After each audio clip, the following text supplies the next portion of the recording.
The air in Glenrowan is cold, wet, and thick with the smell of eucalyptus and damp wool. Inside the Ian Jones Inn, the fire sputters. It is 2 in the morning, Monday, the 28th of June, 1880. A man, immense and monstrous, stands by a window. He is not a man. He is a slab of iron and legend, a nightmare silhouette against the greying pre-dawn. The air whistles softly through the holes in his helmet. Outside, in the creeping mist, shapes move. The crunch of a boot on gravel. The metallic click of a rifle hammer drawn back. The silence that follows is deafening, pregnant with a violence that has been chasing this man for years. Inside the hotel, Ned Kelly shifts his weight. The armor, weighing nearly 100 pounds, groans. He can hear the quick, frightened breaths of his gang, his brother Dan, Steve Hart, Joe Byrne, and the hostages, huddled together. He peers through the narrow eye slit. He sees nothing but fog. Then, a voice, crisp with authority, slices the silence. "Throw up your hands, Kelly. We have the place surrounded." Ned doesn't answer. He lifts his heavy, homemade revolver. The world narrows to this moment, this fog, this last stand. He knows this is the end of the line. But he will not be taken. Not like a common thief. He will go down as he lived, a shock to the system, a defiant roar against the empire. He steps toward the door, a creaking, robotic titan, ready to walk into a hailstorm of bullets. To understand the man in the iron mask, you must first understand the soil that bred him. Victoria, Australia, the 1870s. It is a hard, raw land of dust, gold fever, and brutal social divides. The smell of sheep dung and gunpowder hangs over the districts north of Melbourne. Here, the Irish selectors, poor farmers like the Kellys, scrape a living from unforgiving soil, locked in a permanent, simmering war with the squatters, the rich landholders, and the police force that serves them. The police are not just lawmen. To families like the Kellys, they are an occupying army. They are corrupt, brutal, and Protestant in a community that is fiercely Catholic and Irish. Arrests are arbitrary, punishments severe, humiliations public. This is the world Edward Ned Kelly is born into in 1854. A world where a man is judged not by his character, but by his surname. The tension is a slow-burning fuse. It ignites when Ned is just a boy. His father, John "Red" Kelly, an Irish convict transported for stealing pigs, dies a broken man after repeated run-ins with the law. The police are a constant shadow. Ned's first arrest comes at 14. The charges are petty, but the treatment is not. He learns the feel of cold iron around his wrists, the sting of contempt in a trooper's eyes. He learns that the law is not blind. It watches his family with particular malice. The fuse burns faster in 1878. A corrupt trooper named Fitzpatrick, liquored up and libidinous, arrives at the Kelly homestead to arrest Dan Kelly on a trivial charge. A scuffle erupts. Shots are fired. Fitzpatrick, wounded in the wrist, flees and spins a tale of attempted murder by the entire Kelly clan. It is a lie, but it is the lie that changes everything. A reward is posted. Ned's mother, Ellen, and others are arrested. The Kelly boys, Ned and Dan, vanish into the rugged, ghost gum high country of the Wombat Ranges. They are outlaws now. The proclamation is explicit. They are to be taken dead or alive. The bush becomes their fortress, their sanctuary. It is dense, silent, and watchful. The air smells of damp earth and crushed peppermint leaves. Every snapped twig could be a police boot. Every distant kookaburra's laugh could be a signal. It is here, hunted like animals, that the Kelly gang is born. Joined by 2 childhood friends, Steve Hart and Joe Byrne, they are young, angry, and spectacularly skilled in the bushcraft their pursuers lack. They know every creek bed, every hidden gully. The police patrols, sweating in their red serge uniforms, are clumsy, loud, and lost. The locals, sympathetic or terrified, provide food, intelligence, and silence. To them, Ned is not a criminal. He is one of their own, pushed to the brink. The war escalates. In October 1878, a party of 4 police officers, determined to claim the reward, tracks them into Stringy Bark Creek. The police make camp. They brew tea, the smoke a giveaway in the still air. Ned watches. He can smell their tobacco, hear their laughter. He gives them a chance. He calls out, ordering them to surrender. What happens next is etched in blood and controversy. Shots ring out, echoing through the silent bush. When the gun smoke clears, 3 policemen are dead in the leaf litter. The 4th escapes, barefoot and bleeding, to tell a tale of cold-blooded massacre. For Ned, it was a fight for survival. For the colony of Victoria, and for the British Empire it represents, it is the ultimate outrage. The Kelly gang are now murderers. The reward skyrockets. The hunt becomes a crusade. But Ned Kelly is no longer just hiding. He is formulating a response, a grand, mad, terrifyingly ambitious act of rebellion. He begins to write. His Jerilderie letter, a sprawling, 56-page manifesto, is a raw torrent of grievance, poetry, and threat. He details the corruption, the injustices, the slights.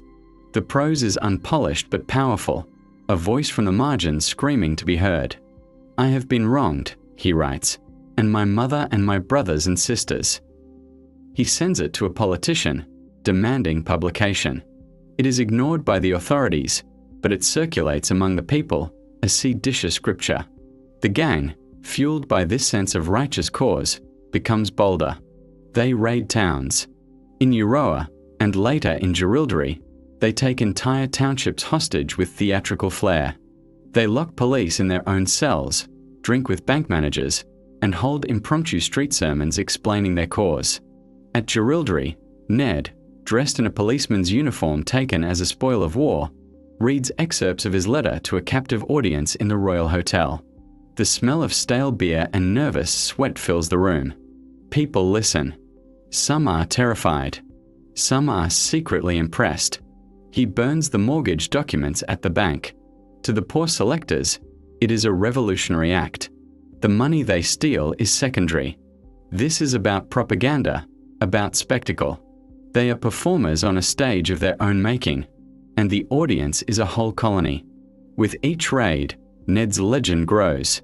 He is the outlaw who humiliates the mighty, the bushranger with a code. The police are a laughingstock, their frustration turning to fury. The government, in Melbourne, is apoplectic. The empire is being mocked by an Irish-Australian farm boy in stolen boots. Something must break. And Ned Kelly is planning his masterstroke. A vision born in the isolation of the bush, shaped by the stories of Irish rebellion his father told him. It is audacious, insane, and if it works, it will shake the colony to its core. He will lure a trainload of police into a remote town, a town called Glenrowan. He will derail it. He will then, amid the chaos, ride on to the town of Benalla and spark a general uprising of the Irish, founding a republic of the Northeast. It is a plan of breathtaking, delusional scale. To see it through, he needs time, control, and intimidation. He needs armor. The forge fire is a living thing, a snarching beast in the dead of night. In a hidden hut deep in the bush, the air is a blistering mix of heat, sweat, and the sharp, metallic tang of hammered steel. The rhythmic clang of a blacksmith's hammer is a secret, frantic heartbeat. Ned Kelly oversees the work, his face illuminated by the orange glow. They are not forging horseshoes. Plough moldboards, the heavy, curved sheets of steel from farming equipment, are being beaten into something the world has never seen. Each piece is monstrous, crude, weighing over 30 pounds. They are shaped to fit a man's torso, his back, his thighs. The final piece is the most chilling, a helmet, like a medieval knight's but born of the Australian bush. It slopes to an iron dome, with only a narrow, horizontal slit for the eyes. There is no opening for the mouth. To breathe, you must stand still and suck air through the slit. To see, you have a world reduced to a letterbox. Joe Byrne, the gang's elegant sharpshooter and Ned's closest friend, tests a piece. The weight is staggering. It is claustrophobic. It turns a man into a slow, grinding machine. But Ned is convinced. Bullets had failed to stop him at Stringybark Creek, grazing his scalp, his side. Iron would make him invincible. It is the ultimate symbol of his transformation, from flesh and blood to something more and something less than human. A walking fortress. A legend made metal. June 26, 1880. The gang moves into position at Glenrowan, a tiny railway siding surrounded by low hills. They take hostages, herding them into the and Jones Inn. The atmosphere is tense, bizarre. The Kellys are polite, almost courteous to their captives. They serve drinks. They dance. Ned, in a strange mood of anticipation, even performs an Irish jig on the veranda. The night is filled with forced laughter and the screech of a fiddle played by a terrified musician. But the plan is already unraveling. A schoolteacher, Thomas Curnow, is among the hostages. He is sharp, observant, and terrified for the trainload of police and civilians that is due to thunder into a deadly trap.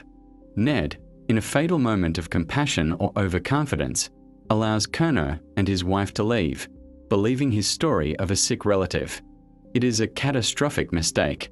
Curnow flees. He grabs a red scarf and a candle. As the special police train, packed with armed men, steams toward Glenrowan in the dead of night, he stands on the tracks, waving the makeshift lantern frantically. The train squeals to a halt. Curnow, breathless, delivers the warning. The tracks are torn up ahead. The Kelly gang is waiting, armed and armored. The police disembark. They surround the inn silently, a tightening noose in the foggy dark. The element of surprise, Ned's greatest weapon, is gone. The Republic of Northeastern Victoria dies before dawn. Inside the inn, Ned knows something is wrong. The train is late. The silence outside is wrong. He straps on his armor. The process is laborious. The buckles and straps alien. Dan, Steve, and Joe do the same, becoming clumsy iron ghosts. The hostages huddle on the floor, weeping. The air stinks of gun oil, wood smoke, and fear. Then, the voice from the mist. Throw up your hands, Kelly. What happens next is not a gunfight. It is an industrial slaughter. Ned Kelly steps out of the inn onto the veranda. The first light of dawn sketches his monstrous form. To the police, he is a demon, a mechanical golem. A volley of rifle fire cracks the morning air. The sound is deafening, a continuous, rolling thunder. Bullets strike him with the sound of hail on a tin roof. Ping, thud, clang. He staggers but does not fall.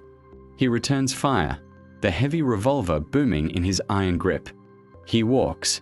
He strides directly into the fusillade, a slow, relentless advance. Bullets strike his legs, his arms, the only unprotected parts.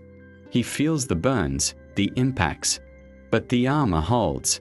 4 minutes that stretch into eternity, he is a supernatural spectacle, an unkillable myth made flesh and iron. Police later swear they saw bullets ricochet from his skin in sparks. He is shot an estimated 28 times in the limbs, but the torso, the head, the iron shell, is impervious. He is looking for Senior Constable John Kelly, a man he particularly despises. He marches toward the police line, a one-man army. The scene is apocalyptic.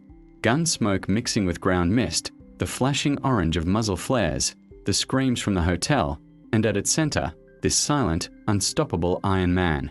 But the armor has a fatal flaw. It is not articulated. To aim, Ned must hold his revolver at arm's length and turn his entire body. He is slow. A constable, armed with a shotgun, crouches in the scrub. He takes aim not at the iron, but at the legs. At close range, the scatter of shot is devastating. Ned's leg buckles. He goes down, a felled colossus. The crashing sound is immense. He tries to rise, but the weight is too great. A policeman rushes forward, risking a point-blank shot under the helmet's eyelet. The bullet grazes Ned's temple, his armpit. He is bleeding profusely, weakened. He is captured. While Ned fought his mythological battle, hell was unleashed on the inn. The police, enraged and terrified, poured a relentless barrage into the wooden building. The hostages screamed, and Jones's young son is shot dead. Joe Byrne, standing at the bar for a final drink, is hit by a bullet that severs his femoral artery. He bleeds out swiftly, his blood mixing with the spilled whiskey on the floor, his armor becoming his coffin. Dan Kelly and Steve Hart are trapped inside. The hotel is now on fire, set by police to flush them out. Flames lick the walls, the heat becoming unbearable even through the iron. Smoke fills the room, seeping through their helmets. They are cooked alive inside their metal shells. As the roof collapses, they are found later, side by side, their bodies curled in the ashes, their armor still hot to the touch. The dawn of June 28th reveals a scene of utter carnage. The inn is a smouldering ruin, stinking of burnt wood, blood, and death. The wounded moan. Ned Kelly, barely conscious, is carried to the Glenrowan railway station. He is laid on a stretcher, his armor removed with great difficulty, the heavy plates pried away to reveal the shattered, bleeding man beneath. A crowd gathers, morbidly curious. They see not a monster, but a pale, grimacing, terribly wounded human being. A photographer captures the moment. Ned on the stretcher, eyes open, staring defiantly at the lens, surrounded by the very police who hunted him. The legend is captured, but the man is broken. He is taken to Melbourne, to the old Melbourne Gaol. The state wants him alive, but only just long enough to hang him. The cell in the old Melbourne Gaol is a tomb of cold, dressed stone. It smells of carbolic acid, a futile attempt to mask the deeper, ingrained stench of despair, mildew, and old urine. Ned Kelly lies on a thin, hard bunk, his body a map of pain. 28 wounds. His leg is a mess of shattered bone and inflamed flesh. The jail doctor tends to him, not out of compassion, but to ensure the prisoner is fit for the gallows. The state requires a ceremony, a legal killing, not a death by misadventure. Outside his cell, the colony is in a frenzy. The public's appetite is insatiable. Newspapers sell out as soon as they hit the stands, filled with sensational accounts of the Glenrowan horror. The government trumpets the victory of law and order. But in the working-class pubs and selector cottages, a different story is whispered. For them, Ned is a martyr, pushed to it by a corrupt system. Songs are already being composed. The armor, put on display in a Melbourne police station, becomes a pilgrimage site. People line up for hours just to touch the cold, dented metal, to feel the power of the myth. Ned is tried in Melbourne's Supreme Court in October 1880. The courtroom is a theatre. He is too weak to stand. He sits in a chair throughout, a blanket over his ruined legs. The charge is the murder of Constable Lonergan at Stringy Bark Creek. The outcome is a foregone conclusion. The judge, Sir Redmond Barry, is an old adversary. Years before, he had sentenced Ned's mother Ellen to 3 years hard labour. Their exchange at the trial's end is etched into history. Barry, with solemn gravitas, pronounces the sentence, "May the Lord have mercy on your soul." Ned Kelly, looking the judge directly in the eye, replies with cool, clear defiance, "I will go a little further than that and say I will see you there when I go." It is not a plea. It is a prophecy, a final assertion of equality before the ultimate judge. A chill passes through the courtroom. Back in his cell, time becomes a slow, measured drip. The gallows are being tested in the prison yard. The heavy thud of the sandbag falling, the shudder of the trapdoor, these sounds echo through the stone corridors, a grim rehearsal. Ned receives visitors, his sisters Kate and Maggie, a priest. He is composed, resigned. He drafts a final letter, a last attempt to shape his legacy. "I do not fear death," he writes. "I fear it as little as to drink a cup of tea." The night of November 10th, 1880, is long and silent. He sleeps little. At dawn on the 11th, he is awoken. He dresses in the white shirt and black trousers provided for the condemned. His legs can barely support him. He is given a glass of brandy.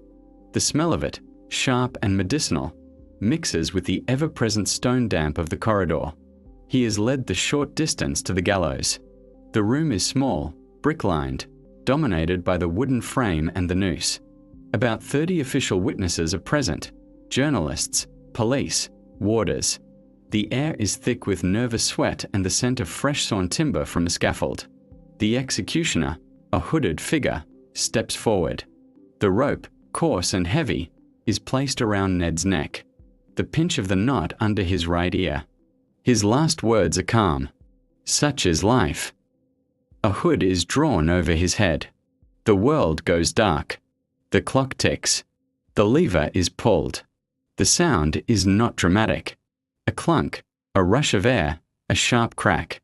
Then, a dreadful, swinging silence. The body twists slowly on the rope. A doctor waits the prescribed 20 minutes before pronouncing him dead. He is cut down, and his body is buried in a quicklime grave within the jail walls, a final attempt to erase him from the earth. But the erasure fails. Spectacularly. Sir Redmond Barry, the judge who sentenced him, falls gravely ill just 12 days after the execution. He dies on the 23rd of November. The coincidence fuels the legend of Ned's curse. The colony is left to grapple with what it has created and what it has destroyed. The immediate fallout is a fierce, polarizing debate that rages in the press and Parliament. Was Ned Kelly a vicious murderer and a terror to society? Or was he a wronged man, a rebel fighting a corrupt system, a product of his brutal environment? The authorities push the first narrative with all their might. They publish a Kelly Black Book, a dossier of his alleged crimes. But the second narrative takes root in the popular imagination. The very brutality of his end, the armor, the siege, the very public hanging, cements his status as a folk hero. The long-term consequences are profound. The Kelly outbreak leads to a royal commission into the Victorian police force. The inquiry finds staggering levels of corruption, incompetence, and brutality. Many of the officers involved in the hunt are censured or dismissed. The police force is reformed, professionalized. In a bitter twist, Ned Kelly achieved in death what he sought in life. He exposed and dismantled a corrupt system. But it was a Pyrrhic victory that cost him everything. His family is shattered. His mother Ellen, released from prison, lives out her days in grief and notoriety. The Kelly name is both a curse and a badge of honor. The land they fought for is eventually lost. And then there is the armor. It becomes a secular relic, moving from police station to museum. It is not just metal, it is an idea. It represents defiance, ingenuity, and the ultimate, futile attempt of a man to armor himself against the crushing weight of the state. Every dent tells a story. Every bullet scrape is a moment from that foggy dawn. The debate never ends. Historians pore over the records, arguing about his motivations, his sanity, his legacy. Was he a proto-revolutionary, an early voice for Australian republicanism? Or was he a narcissistic psychopath with a gift for self-mythology? The evidence supports both views. He was a killer. He was a son protecting his family. He was an egoist. He was a champion of the underdog. He contains multitudes, and that is the essence of his enduring power. He is in our art, our music, our films. He is a symbol of Australia itself, rugged, rebellious, contradictory, haunted by its colonial past. To stand before his armor in the State Library of Victoria is to feel a jolt. It is smaller than you imagine, and more potent. It is not a costume. It is a shell that once held a furious, beating heart. The story does not end at the gallows. In 2009, after a century of mystery, Ned Kelly's remains are identified, finally located in a mass grave at Pentridge Prison. The skull, famously stolen decades before, is still missing. Scientists examine his bones. They find evidence of the wounds, the hard labor of his youth. They confirm the man beneath the myth. He is given a funeral, of sorts, and buried in consecrated ground. The outlaw is, in a way, laid to rest. But is he? The final, unsettling truth of Ned Kelly is that he escaped. Not from Glenrowan, nor from the gallows. He escaped the confines of history, of fact, and became something else entirely. He became a story we tell ourselves about justice and injustice, about power and resistance. He is a ghost in the Australian psyche, a whisper in the gum trees, a figure forever stepping out of the mist in a suit of iron, walking into a hail of bullets he knew he could not forever survive. He is a reminder that sometimes the most captured men are the ones who can never truly be contained.